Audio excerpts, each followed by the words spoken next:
Dear aspirants, welcome to మన exams. ఈరోజు మనం కెమిస్ట్రీ ట్రిక్స్లో భాగంగా రియాక్టివిటీ సిరీస్ని ఎలా గుర్తుపెట్టుకోవాలనేది ఈ వీడియోలో మనం డిస్కస్ చేస్తాం. దీనికోసం నేను ఒక కొండ గుర్తును అనేది క్రియేట్ చేశాను, నిమోనిక్స్ అనేది. అది ఏమిటి అంటే కనకమంగళం.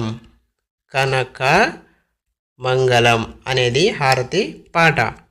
జీబ్రా అనేది జంతువు. నెక్స్ట్ వచ్చేసరికి జీబ్రా తర్వాత మనకి ఇక్కడ లవ్. సీఎం గారు వెండి మరియు బంగారం. ఈ విధంగా మనం గుర్తుపెట్టుకోవడానికి ట్రై చేయండి. కనకమంగళం అనే పాట పాడుతూ హారతి పాట జీబ్రాకి హారతి ఇస్తున్నారు. జీబ్రాకి ఎందుకు ఇస్తున్నారంటే సీఎం గారు ప్రేమతో ఇస్తున్నారు. ఎందుకంటే సీఎం గారికి జీబ్రా అంటే ఇష్టం. మిగతా జంతువులన్నీ కలర్ఫుల్గా ఉంటాయి, కానీ జీబ్రా అనేది బ్లాక్ అండ్ వైట్లో ఉంటుంది. కాబట్టి సీఎం గారికి జీబ్రా అంటే ఇష్టం. అయితే ఈ కనకమంగళం అనే హారతి పాడుతూ వెండి మరియు బంగారం ప్లేట్లలో మనకి హారతి ఇస్తున్నారు. ఇక్కడ క అంటే కే పొటాషియం, నా అంటే Na సోడియం, ఇక్కడ క అంటే కాల్షియం, ఇక్కడ మంగళం అంటే మెగ్నీషియం, మ్యాంగనీస్ కాదండి మెగ్నీషియం. అలం అంటే అల్యూమినియం. జీబ్రా అంటే zinc iron. Z for zebra, Z అంటే జింక్, ఐరన్కి ఐ. లవ్ అంటే లెడ్ అంటే plumbum. C for copper, M for mercury.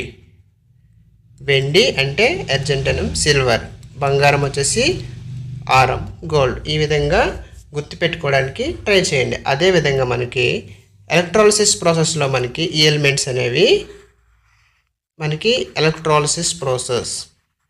Electrolysis ప్రాసెస్లో మనము ఈ ఎలిమెంట్స్ని గెట్ చేస్తాం. అదేవిధంగా మనం కార్బన్ రెడ్యూసింగ్ ప్రాసెస్లో మనకి ఈ ఎలిమెంట్స్ అనేవి గెట్ చేస్తాం, పొందుతాము. అదేవిధంగా ఇవి మనకి ఈ రెండు వచ్చేసరికి మనకి నేచర్లో దొరుకుతాయి. మనకి ఇక్కడ యాక్టివిటీ సిరీస్లో టాప్ టు బాటమ్ అనేది హై ప్రయారిటీ ఫస్ట్ ఉంటుంది. Potassium, sodium, calcium, magnesium, aluminium. వీటికి వచ్చేసరికి మనకి హై యాక్టివిటీ సిరీస్లో ఉంటుంది. టాప్ టు బాటమ్ అనేది సిరీస్ అనేది తగ్గిపోతుంది. ఇక్కడ హై, ఇక్కడ మీడియం, నెక్స్ట్ వచ్చేసరికి లో. ఈ విధంగా గుర్తుపెట్టుకోవడానికి మీకు ఒక న్యూమోనిక్స్ అనేది క్రియేట్ చేశాను. ఈ వీడియో మీకు నచ్చినట్లయితే please like, share and subscribe. Thank you.